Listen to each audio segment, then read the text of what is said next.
We are with you. We're sitting behind this cactus. Yeah, he seems to have evaporated. If you could maybe call your ramp and tell him he needs to speak to me if he's going to park on the taxiway indefinitely. Ladies and gentlemen, welcome to the show with your host, Christopher Keever, and co-host, Josh Simon, discussing everything under the sun, moon, and stars regarding virtual aviation today. You're listening to the TenMileFinal podcast. Hey ladies and gentlemen, this is Chris. Welcome to a brand new podcast covering the virtual aviation industry. As a first episode, we'd love for you to get to know us a bit better and how each of us were drawn into flight simulation, why we're still sticking to it, and what we love about it. But first, a few updates from around the flight sim world. Exciting news from Cowan Simulations, a big update to their popular McDonnell Douglas MD500E. Love Cowan Simulations. Own their 222. I don't own the MD. It's not my flavor, but the helicopter, the change logs that he produces are just awesome. They tell you a lot about what's going on, and it's impressive, the speed of development.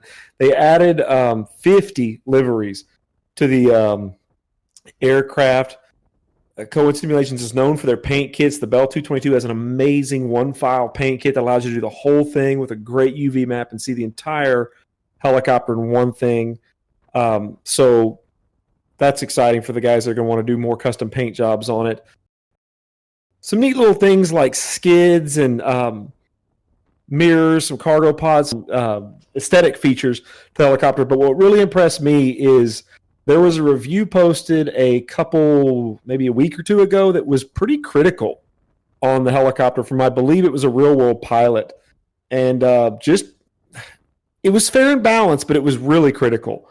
And it's one of those things that can be disheartening for a dev that spends a lot of time on it. But if you look at this changelog, they have done a ton of work on improving things that were addressed by real pilots. One of the things that I've noticed about that helicopter is just the rotor sound just didn't sound right. The MD500s have a very distinctive sound inside and out. And we have a lot of them that fly around right behind our station. And it just didn't sound right, but apparently he's done work on that as well as just tons of aesthetics and functional issues, logic. They fixed some issues with the cyclic in VR, and he actually posts some code that you can use to show exactly what kind of stuff he's changing. They've changed some instrument lighting and some of the external lighting on there, and Josh just does a great job of explaining what exactly he's doing. A lot of engine logic was improved. So just a lot of exciting things for the MD500. I don't own the helicopter. It's not really my flavor, but it's impressive to see, and it just excites me because at the rate this guy is going, future projects, I think, are going to be pretty impressive coming out of Cowan Simulation, in addition to what he's already got out there. Yeah, I'm not much for flying the 500. I'd much rather him have the 600, but it's a beautiful aircraft. Beautiful aircraft, and I'm glad that he's working on it, and hopefully he can take what he learns from this aircraft and move it on to his Bell 222 and possibly a future helicopter he'll be working on a third iteration. So yeah, watching the changelog on both the 222 and the 500E in the short time frames, rocket fast time frame of the 500E went from announcement to release. I'm really excited for the future because I own the 222. I don't have a love affair with that particular helicopter. The module is great, but that helicopter, there's nothing that really jumps out to me. And of course, the 500, like you, it's not a helicopter that fits for my use, but it really excites me for the future. I think that Cowan Simulation is going to become a leading name. Their quality is quickly coming up, where Dreamfoil seems to really set the standard in X-Plane. There is no standard in Microsoft right now, and DCS really sets the standard for helicopter simulation in general, in my opinion. Cowan is becoming a big name, and I think as they continue to add to their fleet, I'm really excited to see the future of development with them. Yeah, me too. Can't wait to see what they got coming up next once they get this 500 all wrapped up and moving forward. Also, guys, if you didn't know, the FlightsimExpo was moved from, I believe, earlier this year to September 24th to 26th, and hopes to see more patrons and developers attend. The event will be held at the same location, the San Diego Town and Country Resorts. And also, Flight Factor for X-Planes coming out with a 787. Both of us are pretty excited about that, I think, right? Yeah, we all know that Zebo and Tolis. There's a couple others. I only own the Zebo in X-Plane, but I love the more modern ships, and the 787 looks beautiful in Microsoft, but I think at this point in time, they're focusing on other things, and system depth was not really a primary focus. I hear mixed bag of reviews. There's a big group of people in the community that seem to absolutely love Flight Factor, and there is a group that think that they could do better and are critical. But as you well know, this community can be quite dramatic, and you're never going to please everybody. The renders of it look incredible, and I think for FS economy purposes and just general flight sims, the 787 really excites me. It's one of those aircraft that can technically be used for short hauls. It can do what the 737 does, albeit a little bit more expensively, but then it can also chase after a 777 and go those really long routes. And so the flexibility there, I really look forward to that aircraft. I hope we see it this year. It's something that's definitely going to make it into my hangar. Yeah, the 787 in Microsoft looks great, but it's just their flight dynamics and the just getting into the aircraft, the system of the aircraft is not good. I know I own several actually the only Flight Factor aircraft I don't own is the Airbus 350 because they don't use the Airbus FMC, and that's a blower for me. I got their 757, I got the 777 and A20, but as long as the 787 they're developing uses the 787 computer system and they don't try to knock off the X-Plane FMC or something like that, I think it'll be a great aircraft. I'm not big on long flights, but just the flying a modern looking plane looks great. If you guys you can check out the new screenshots at Flight Factor on Twitter if you want. They keep updating it quite a bit. It looks like they're making quite a jump on that aircraft as well. So in other news, Vatsim is apparently opening bookings for an April 24th Across the Pond event. They're apparently looking forward to seeing over 850 pilots flying over the Atlantic. This is crazy. The last time I saw one of these events, I happened to log on to the map.vatsim. I think it's net website, and it was insane. Long haul flights are just not for me. Cruise is kind of bland, especially when you're just flying over the ocean. But this really can change that because, I mean, you're literally looking out the window and my God, those airspaces can get crazy, especially the airspaces where all these aircraft are coming from and going to. It was pretty impressive to see. If you guys are interested in that, you can get more information on vatsim.net and check the event section. Yeah, I can't remember the last time when 850 people just in total on their server was a lot of people. I mean, just seems like a few years ago where breaking 800 was pretty impressive. Now there's 850 crossing over the ocean, going from one side to the other at the same time.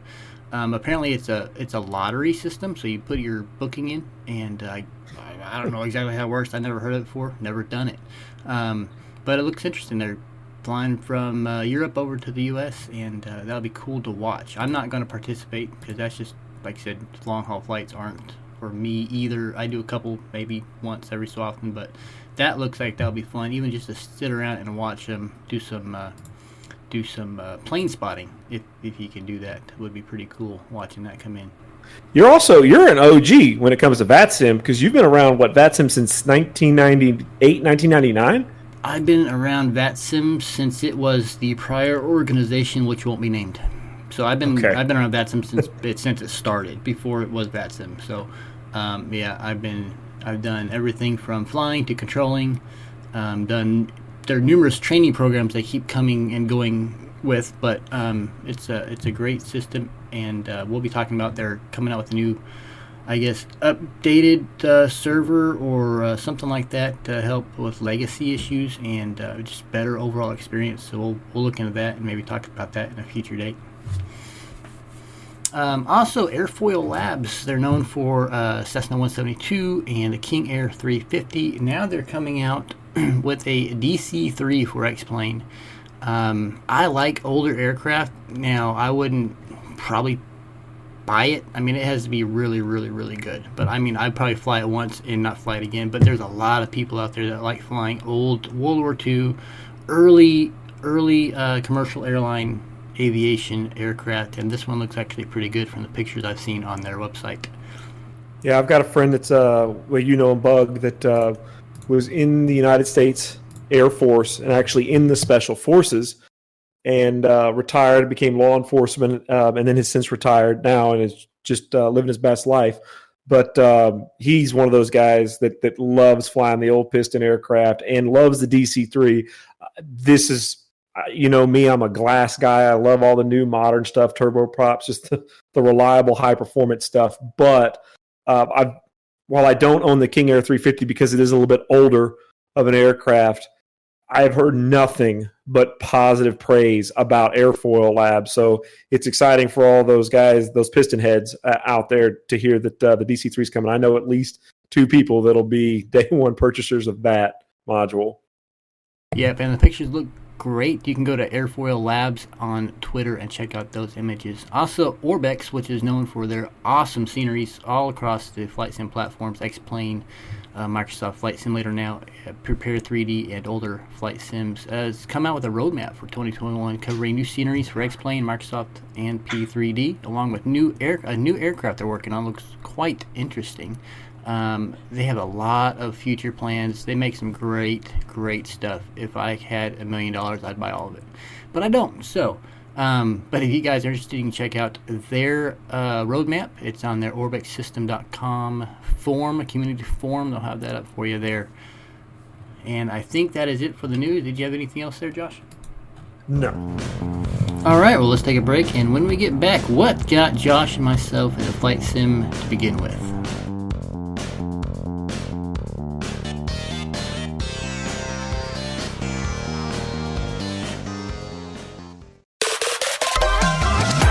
Hey everybody, welcome back.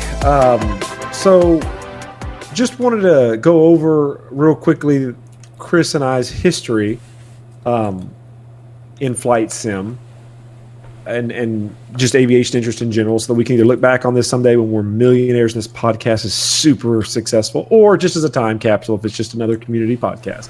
But anyway, I have a love for aviation, especially helicopters. My dad worked for Petroleum Helicopters Incorporated, so for as long as I can remember, especially in the days way before 9/11, I was brought to work all the time with my dad. Got to be around helicopters. We're in various stages of tear down and maintenance and being flown. Got to go up and fly in aircraft like the Bell 407s.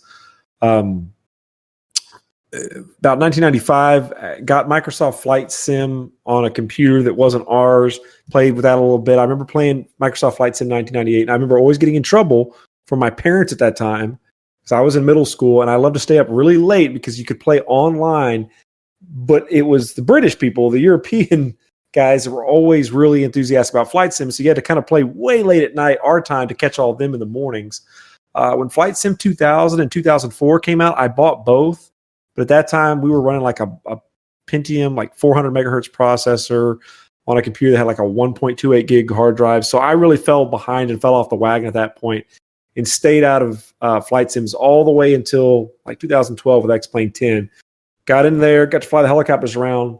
But the world was just really empty. I didn't know about things like Vatsim and stuff like that, so didn't stay interested in long until most recently, about 2017-ish, when I got into DCS with friends. And that was really DCS really brings online together a lot, and a lot of fun multiplayer experiences. So I got into DCS and then concurrently got into X-Plane 11, where way back in the day, I used to love flying big stuff, but didn't know how to fly it. Didn't know how people always lined up and all that stuff. And it wasn't until I was in my 30s and playing X-Plane 11, I met up with an old friend, Chris, from high school, and he started teaching me about all the IFR stuff and VFR stuff and how to do radio navigation. Still working on a lot of that, but it's been awesome to go from having a potato of a computer and playing some of the old games, including like the old, I think it was Microsoft Combat Sim 1998, all the way to current sims with nice hardware and real world experience. When I was a police officer, I had the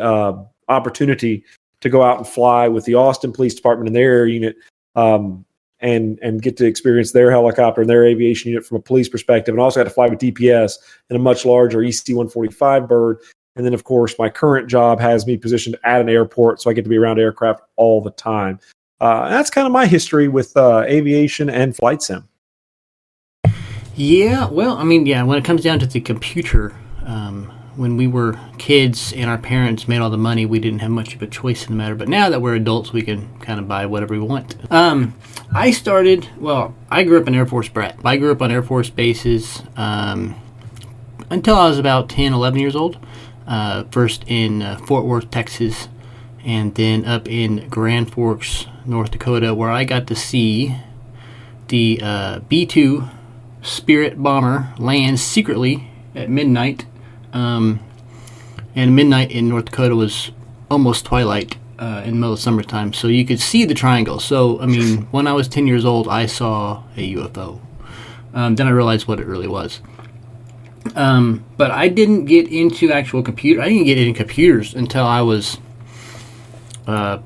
probably, how old was I? I was 7th grade. 7th grade, my mom worked at Circuit City, and they had a computer set up in there with a simulator, flight simulator. Have no idea what version it was, what it was, but I played that for an hour and was hooked. All I had was a keyboard and mouse, but I had that for an hour and I was hooked.